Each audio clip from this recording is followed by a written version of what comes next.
से हमरा एगो बात बतावे के रहल ह। आज हर बेरी गाँवे जानी तो लोग पूछेला कि काहे न्यूज़ीलैंड में कबो धूल ना होला?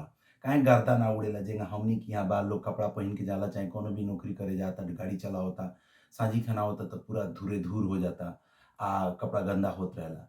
न्यूज़ीलैंड में ना होला। हमनी के अगर 1 महीना, 2 महीना भी रउआ अगर एगो कपड़ा पहिने के चाहतनी है, कपड़ा पहिने के चाहतनी ना त कलर गंदा होई, ना कपड़ा गंदा होई। एकर एगो कारण बा काहे कि एइजा धुरा नइखे। धुरा ना भइला के कारण बा कि रउआ जब तक चाही तब तक ले पहिन सकतानी। एकरा पर कौन रउआ के जब तक ले महके ना लागे। लोग मना करेला कहेला कि महके लागल मर्दिया एके हटा द। तो अगर देके वैसे पसीना भी बहुत ना होला तो महकला के भी बहुत चांसेस कम बा। तो काहे धुरा ना होला? धुरा मेन कारण ई बा कि एइजा कहीं भी धुरा वाला जगह खाली नइखे छोड़ल गइल। अगर धुरा बा, कहीं खाली जगह बा, जमीन बा जहाँ पे धुरा हो सकता, धुरा क खेत कोड़ल जात होखे।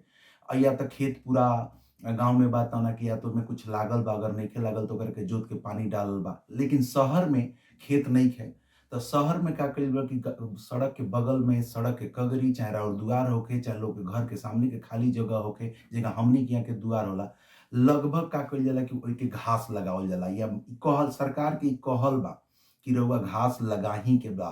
रउआ ई नइखे कर सकत कि ना रउआ खाली छोड़ सकतानी, चाहे जोत के छोड़ सकतानी। जेना हमनी के यहाँ लोग का करेला, घास होते ही सोह देला या घास हटा दी, कहे कि ना हटा द। तो होला का कि जब भी हवा होला तो ओके धुरा उड़ेला। उहे धुरा हर जगह जा रहल बा। हमनी के यहाँ भूसा हो रहल बा, अलग-अलग व्यवस्था हो रहल बा। एइजा का गइल बा भूसा भी अगर रउआ करे के बा तो ओकरा खातिर जाली लगा के रउआ भूसा राखे के बा। ई ना जे कि दोसरा केहू के अपना बगल वाला के घर में उड़ा देनी, ठूस देनी। कई हाली तो जरतुआई में लोग का करेला कि भूसा वाला उड़े वाला पाइप का करी कि अपना पड़ोसी के अपना बगल वाला के दुआर की ओर क दी, चाहे घर वाला क दी, झगड़ा करे खातिर। एइजा का बा कि हर एक जगह का कइल जाला कि एके घास लगावल जी। घास रउआ लगा के राखे के बा, चाहे घर के पीछे होखे चाहे घर के आगे होखे। उ घास पर रउआ का करे के बा कि राउर जवाबदेही बा कि उ कबो खाली ना होखे। ओइके एइजा लोग वेजिटेशन कहेला इंग्लिश में। अगर खाली रह गइल तो सरकार रउआ पर टैक्स लगा सकता, आके फाइन मार सकता, कहता कि काहे ई खाली रखले बाड़ा। ओकरा बाद जब एक हाली घास लाग गइल तो 2 गो बात हो जाला, एगो तो धुरा उड़ा गइल, तीसरा हो गइल कि अगर बरखा होता तो बरखा पानी का करेला सोखेला तो जमीन के अंदर भी पानी जाए लागल। दूसरा तीसरा कारण बा सुंदर लागे लागल। ओकरा बाद का भइल कि कहीं भी सरकार के जौन एइजा नियम बा कि हर जगह तू कंक्रीट नइखे कर सकत। अपना अगर तारा लगे 1 कट्ठा जमीन बा तो ओइमे पौने कट्ठा केवल पौने कट्ठा खाली होके के चाहिए, ओइमे जमीन खाली होके के चाही कि बिना कंक्रीट के होके के चाही। काल के डेट में अगर बरखा होता तो पानी नीचे रिस जाओ, ना कि पूरा समुंदर में चल जाए, चाहे नदी में चल जाए। हमनी के यहाँ का बा, अगर वह साफ-सुथरा लागे के बा तो लोग का करेला कि पूरा के पूरा कंक्रीट कर देवेला। अगर पैसा वाला बा तो पूरा कंक्रीट कर दी। ई ना सोचेला कि जमीनी के अंदर पानी ना जाई त काल के डेट में पानी कहाँ से निकल बा, कल से केतना दिन ले पानी। यही के कारण शहर में, दिल्ली में, बड़का-बड़का शहर में रउआ लोग सुनत होलो कि जल स्तर नीचे जा रहल बा। एही के कारण ई बा कि ओइजा पानी नीचे जाए वाला कहीं व्यवस्था नइखे। पानी आवता तो तुरंत नाली में चल गइल। पानी ओइजा अगर पानी नइखे जाए वाला जमीन, जब जमीन के नीचे ना जाई तो जमीन के स्तर होखबे करी। तो इहे रउआ लोग के देखावतनी। 2 ओकरा बाद अगर रउआ लगे बा घास हो गइल तो ओकर जवाबदेही बा कि रउआ ओकरा के मेंटेन करी। ई नइखे कर सकत कि ठेहुना भर डाँड़ भर रउआ जंगल एइजा फैला देनी आगे वाला के परेशान करे खातिर या मच्छर होता, ना। रउआ ओइके काट के राखे के बा। अगर रउआ नइखे काटत, अगर ओकर सुंदरता नइखे तो हम रउआ पर फाइन लाग सके। तो रउआ लोग के देखावतनी हम आपन घर में केंगा-केंगा घास लगइले बानी, ओकरा अगल-बगल में केंगा घास लागल बा, केंगा-केंगा लोग आ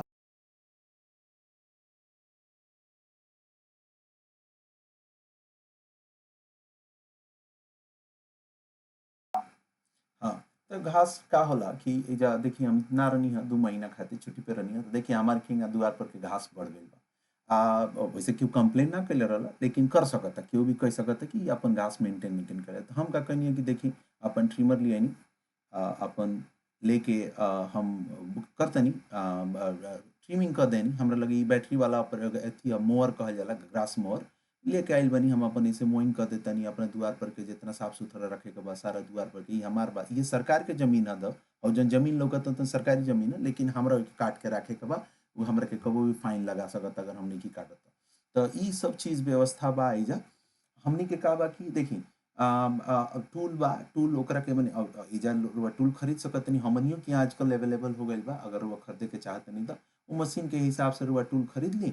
आपन हमरा आगे बा, पीछे बा, दोनों जगह भी जहाँ भी हमरा लगे ज़मीन बा जहाँ पे हम खाली रखले, जैसे हई हमरा घर के पीछे के ज़मीन ह, जहाँ हम 550 स्क्वायर मीटर के ज़मीन बा, जौना में हमरा 3 साढ़े 3 हम पीछे छोड़ले बानी। तो ओइजा हमरा का करे के बा कि ओहू के मेंटेन रखे के बा कि काल के डेट में अगर बारिश होता त हम बगल वाला के फ्लड नइखी करत, हमर पानी नीचे रिस जाओ, ज़मीनी के अंदर चल जाओ। तो इ सब चीज़ के व्यवस्था राखल बा, ओकर मेंटेनेंस राखल बा। अगर हमनी के ना करब जा त केहू भी मने ऐसे घर के पीछे बा लौकत नइखे, लेकिन अगर केहू चाहे तो ओकरा के कंप्लेन कर सकता। ओकरा बाद जब ज़्यादा टाइम ना लागेला, काहेला कि माने बा 1 घंटा 1 घंटा के काम में रउआ पूरा महीना में 1 बार रउआ मोइंग करे के बा, खाली में रउआ का कइनी केहू के काट-ओट देनी, सारा लोग के व्यवस्था ठीक कर देनी। तो रउओ सुंदर लागता, धूलो नइखे उड़त, रउओ चले में, बैठे में, खेले-वेले में भी रउआ आसानी बा, घास बा त। तो अगर रउआ एके घास बेतरतीब नइखे बढ़ल, ओइके मेंटेन करके राखत तानी त हमेशा ही ओइजा सुंदर लागेला। तो इ सारी चीज़ के व्यवस्था बा। ओकरा बाद हमनी के लगे ट्रिमर बा, एइसे का करेनी जा कि एज फेंसिंग कहेनी जा कि अगर एज पे जहाँ भी जैसे छोट-छोट घास जहाँ छूट गइल, तनी बड़ छोट हो गइल, ओइजा के का कइनी कि जहाँ बड़ मशीन नइखे जा सकत, ओकरा के हम छोट मशीन से काट देनी। तो ओइसे का भइल कि हमर साफ-सुथरा ज़मीन लौके लागल, हमरा ओइमे कोनो दिक्कत नइखे, सुंदर लागे लागल। कई सारी चीज़ के अपन मतलब कुछ करे के मतलब कर सकत। इ सारा चीज़ के व्यवस्था रउआ लोग कर सकत।